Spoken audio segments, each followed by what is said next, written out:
大家好，欢迎来到听书学史。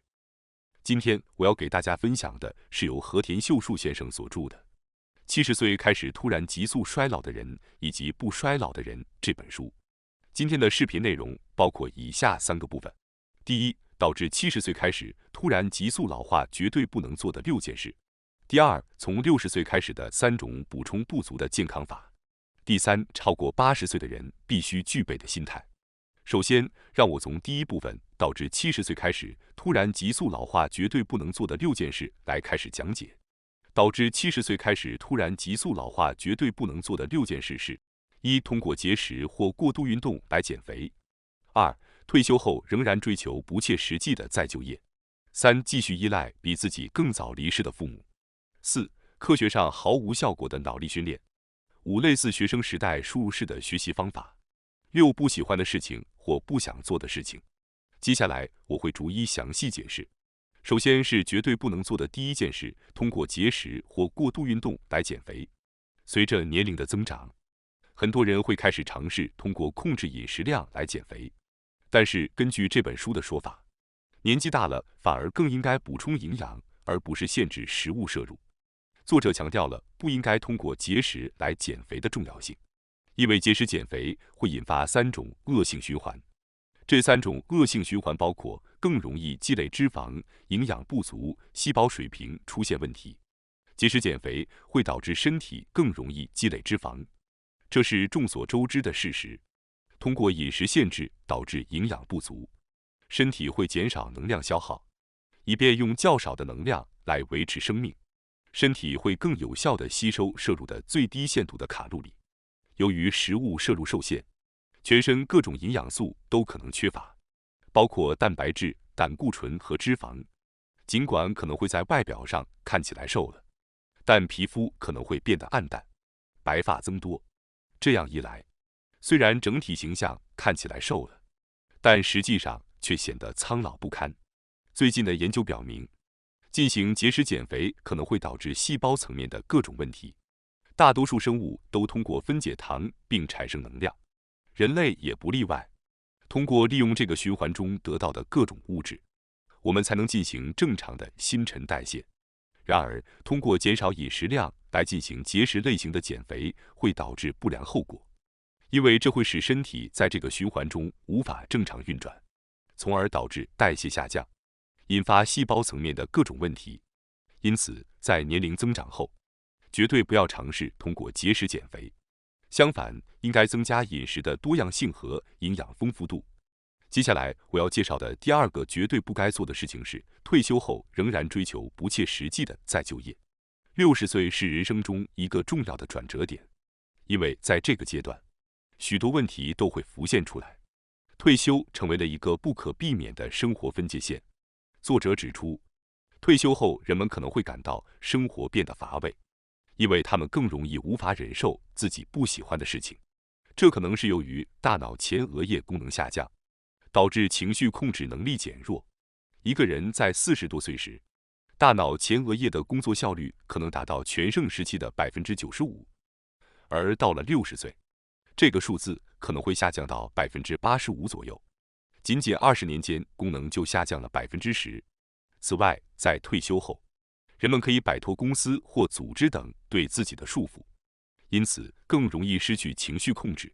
在现在这个被称为100岁时代的日本社会中，60岁仍然被认为是一个年轻的阶段，而且在开始领取养老金之前还有几年的时间。因此，许多人选择在退休后继续工作。然而，作者指出，对于退休后的第2份工作，需要谨慎对待。通常情况下，很难在第2份工作中获得比原来工作更好的条件。尽管薪水可能会下降，但也会面临各种压力。除了大脑前额叶功能下降外，在新的工作环境中承受巨大的压力，也会对精神产生相当大的负担。由于这些因素，近年来出现了许多中年和老年人因为第2份工作而患上抑郁症或类似疾病的情况。尽管近年来出现了为了避免经济风险或保持社会联系而继续工作的趋势，但这仍然因人而异。如果自己真的有想做的工作，那可能是一件好事，但如果没有的话，也许在退休后寻找生活中其他的乐趣会更好。为了避免在退休后感到无所事事和失去人生目标，建议在退休之前建立职场以外的人际关系是非常重要的。可以尝试培养兴趣、交朋友，或者成为公寓自治会或社区组织的干部，来找到自己的归属感。对于那些一直以来都是公司职员的人来说，退休后会感到巨大的失落感。因此，对于中年和老年人来说，寻找退休后的新角色是非常重要的。接下来我要介绍的第3个绝对不该做的事情是继续依赖比自己更早离世的父母。近年来，即使是中年以后，依然依赖父母而成为宅男的现象已经成为了一个社会问题。但是这样的人主要出现在当前40多岁的一代人中，而如今的60多岁的大多数人已经独立自主地赚钱，并实现了经济上的自立。继续依赖父母并不明智，因为他们的生命比我们的更短暂。理解这一点至关重要。有些人选择亲自照顾父母，这是一项艰巨而尊贵的任务。但无论孩子们多么努力地照顾父母，最终都要面对他们的离去。当父母去世时，每个人都会感到悲伤，但那些长期照顾父母的人承受的心理压力更大。因父母去世而导致抑郁症的中年和老年人越来越多。为了避免这种悲伤，我们必须认识到父母终将去世，并逐渐接受这个现实。死亡可能是令人震惊的，因此我们需要时间来适应和思考。我们所有人都会面对死亡，但通常我们都会回避这个问题，因为我们忙于工作和家务。然而，为了接受不可避免的死亡，我们需要正视它，并接受它，而不是回避。接下来我要介绍的第4个绝对不该做的事情是科学上毫无效果的脑力训练。最近，为了预防认知衰退，人们越来越喜欢进行所谓的脑力训练。在书店里，您经常会看到许多关于大脑训练的书籍和练习册。但遗憾的是，根据最新的海外研究，从预防认知症的角度来看，脑力训练几乎没有意义。在阿拉巴马大学对2832名老年人进行的研究中发现，尽管老年人进行了脑力训练，练习的任务测试分数有所提高，但其他认知功能却没有明显改善。换句话说，脑力训练虽然能提高特定问题的解决能力，但并不能全面提升大脑的功能。例如，如果只是不断解决拼图，虽然拼图水平会提高，但对其他方面并没有任何益处。那么，我们应该如何预防认知症呢？据本书所述，最好的方法就是与他人交谈。与他人交谈会促使我们的头脑更活跃，因为在交流中，我们可能会收到意料之外的回应。在对话中，我们不得不强迫自己去思考。有人说，与他人交流可以防止老年社会孤立，这也是非常宝贵的。我们并不需要与不想交往的人保持人际关系，但有几个真正理解您的朋友，您的人生就会变得更加丰富。接下来我要介绍的第5个绝对不该做的事情是像学生时代那样的输入式学习。最近有很多70多岁的人考虑重新学习以保持大脑活力，因为已经退休，他们有更多的时间可供利用。阅读书籍并积累新知识确实是一个很好的尝试。然而，也许有些人需要重新审视学习的定义。有些人常常认为学习就是通过死记硬背来获取新知识，这并不奇怪，因为从小学到大学，我们一直被强迫接受这样的教育。随着年龄的增长，我们对学习的需求也发生了变化。为了避免晚年完全丧失认知能力，输出比输入更为重要。很多人年纪大后抱怨记忆力减退，但作者指出这是一个误解。的确，随着年龄增长，我们可能经历记忆力减退，比如经常忘记朋友的名字等，但这并不代表您的记忆力减退了，而是因为记忆提取过程受到了干扰。大脑在持续接收新信息并覆盖旧信息的情况下，越来越难以提取旧的记忆。如果不断输入新信息并覆盖旧信息，旧的记忆就会被埋葬在大脑深处，难以提取。如果能够建立良好的输出路径，即使是再旧的记忆也能够迅速被提取出来。最近的研究还指出，由于前额叶的萎缩，意志力会减退，从而导致记忆的提取能力下降。想要回忆起忘记的事物，需要付出相当的努力。但随着年龄增长，由于意志力减退了，人们可能会放弃这种努力，导致无法提取旧的记忆。进入60或70岁的人已经在人生中学到了很多知识，因此，与其输入新知识，不如输出已经积累的知识更为重要。那么，应该如何进行输出呢？只是向别人炫耀自己掌握的知识，并没有任何意义。作者认为，知识的真正意义在于加工。那么，什么是知识的加工呢？知识的加工不是简单的将所知内容原封不动地表达出来，这样做就好像横向排列别人已经给予的信息一样。真正能够进行知识加工的人，会为某一事物提出独特的解释或观点，展示独特的视角。然而，退休后，与人交流的机会逐渐减少，展示独特视角的机会也随之减少。在这种情况下，利用博客或社交网络就成为一种很好的方式。通过这些平台，可以及时地表达自己的想法，并且从预防老化的角度来看，保持大脑处于输出状态非常有效。此外，如果要发表信息，尽量表达与他人不同的观点也是很有效的。通过故意表达与大多数人不同的观点，可以养成自己思考并表达想法的习惯。年轻人的输出往往过分追求社交媒体的吸引力，过于在意他人的关注，导致他们的表现变得不够真实。相比之下，中老年人应该能够做出更具个性化的表达，因为他们已经拥有长达60或70年的丰富人生经验。每个人都走过了不同的人生之路，因此我建议大家在日常生活中不要过分关注他人的目光，而是努力输出一些独特有趣的内容。只要保持追求有趣的事物，您的身心都会保持健康和年轻。接下来我要介绍的第6个绝对不该做的事情是不喜欢的事情或不想做的事情。最近我们常听到一些健康建议，比如吃这个对健康有益，要保持活力就要多运动等等。尽管本频道上也根据科学知识提出了很多这样的建议，但本书作者认为，无论这些建议在科学上是否正确，如果您不喜欢做某事，就没必要勉强自己。作者指出，为了健康而做自己不喜欢的事情，只会增加压力，反而可能损害健康，这是本末倒置的。因此，到了70岁之后，重要的不是遵循科学建议，而是是否从内心喜欢做某事。您可以为自己设定一些宽松的规则，比如，如果无法做某事，就考虑其他可以尝试的事情。例如，如果您不喜欢剧烈运动，可以选择散步；不喜欢健身，可以尝试整理花园等等。找到适合自己的替代活动非常重要，这一点在人际关系中同样适用。如果年轻时不擅长交际，现在迎来了享受晚年时光的机会，也没必要勉强维持人际关系，以防止社交孤立。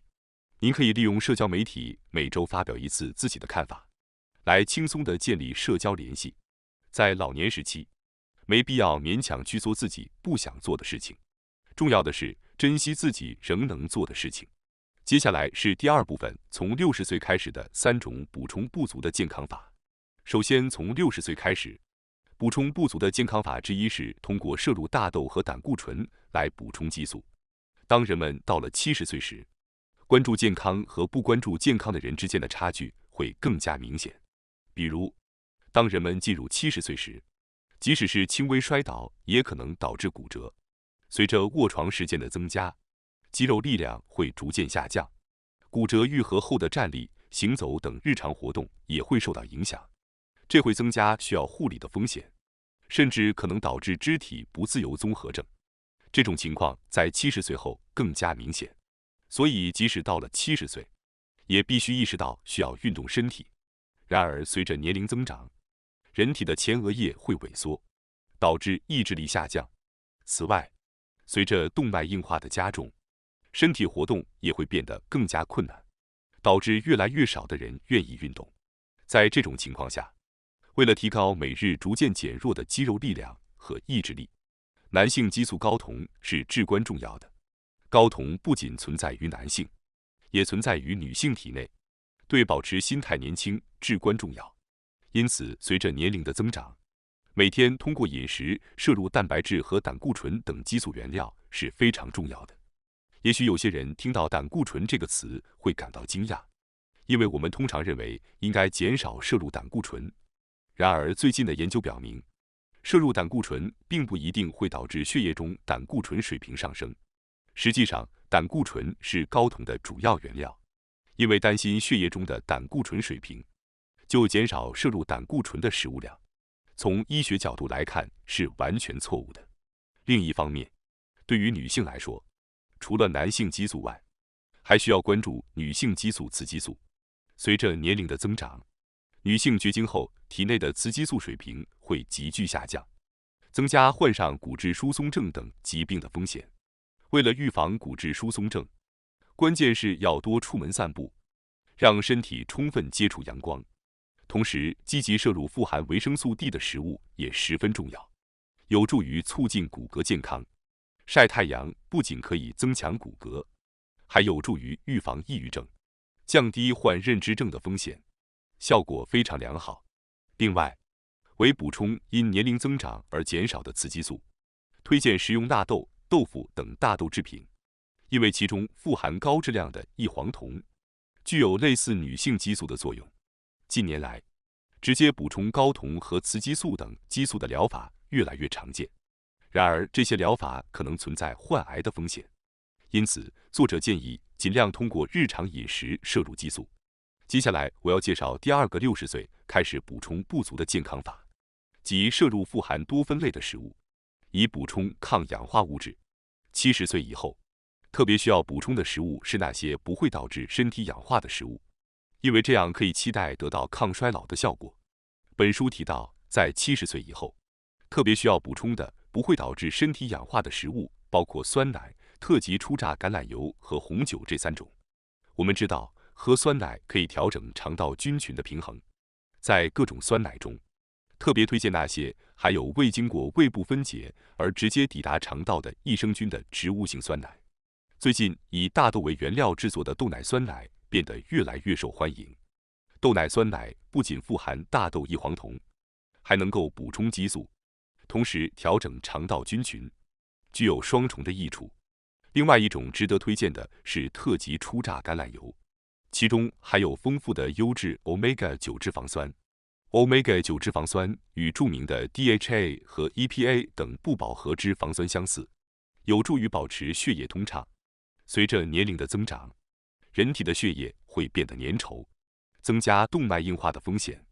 动脉硬化是导致心肌梗塞和脑梗塞等致命疾病的原因。因此，作者建议每天摄入特级初榨橄榄油，以确保身体健康，预防疾病。此外，本书还提到了葡萄酒。葡萄酒富含丰富的多酚，已知可以降低心脏病发作的风险，因此我们可以期待它带来一定的健康效果。然而，需要注意的是，葡萄酒中含有酒精，适量饮用可能是可以接受的。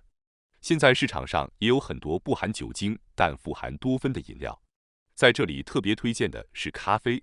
尽管咖啡中不含酒精，但却富含多酚，有助于维持健康。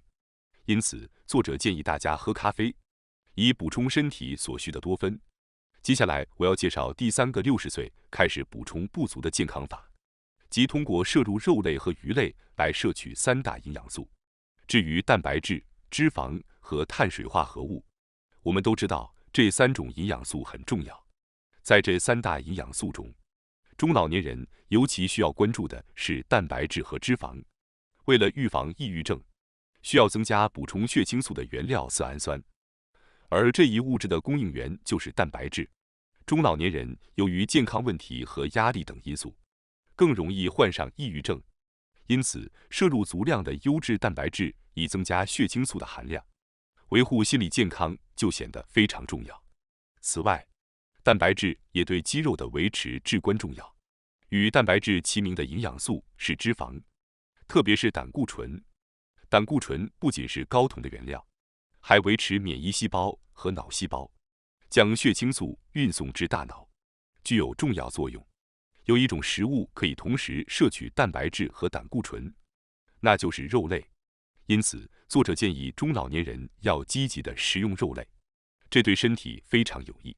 提到肉的话，可能会让一些人担心脂肪的含量，但事实上，在中老年人群中，过度减少体脂肪会导致体温降低和免疫功能下降，这是有据可查的，并不是只吃像牛肉这样的动物性肉类。通过积极摄入鱼肉等海鲜，可以摄取不仅是蛋白质，还有丰富的 DHA 和 EPA 等优质的不饱和脂肪酸。这些不饱和脂肪酸有助于激活大脑神经细胞，对预防认知症非常有益。此外，最近流行的低糖饮食虽然被推崇，但本书认为，为了维持大脑功能，适量的碳水化合物是必要的。因此，中老年人应该积极摄取富含碳水化合物但能够控制血糖波动的玄米。接下来是第3部分，超过80岁的人必须具备的心态。作者指出，在某个阶段，人们可以并且应该努力抵抗衰老。通过抵抗衰老，我们可以保持年轻，享受生活。但同时，作者也提到，在某个时刻，我们应该改变心态，接受衰老。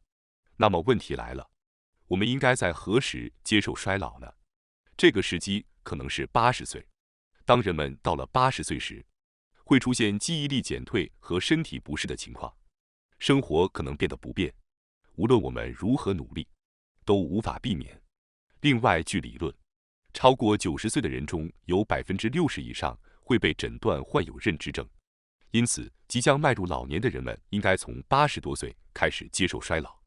认识到随着年龄增长，记忆力下降和健康状况恶化是正常现象。接受衰老意味着不要因为自己的状态变差而沮丧，而是要接受自己现在的状态，并尽量发挥剩余的能力，享受生活。这正是80岁后生活的一个重要主题。区分出我们能做的事情和不能做的事情非常重要。当我们意识到自己不再像年轻时那样有能力时，应该悄然退出。作者强调，当一些事情无法实现时，不要勉强，要有意识地接受。当我们无法做某些事情时，可以毫不犹豫地寻求他人的帮助。如果自己无法独自行走，可以利用护理服务；如果自己无法独自进食，可以寻求他人的帮助。因此，接受无法做的事情并不是放弃，而是一种积极的心态，可以让我们专注于仍然能够做的事情。这种心态在80岁后尤为重要。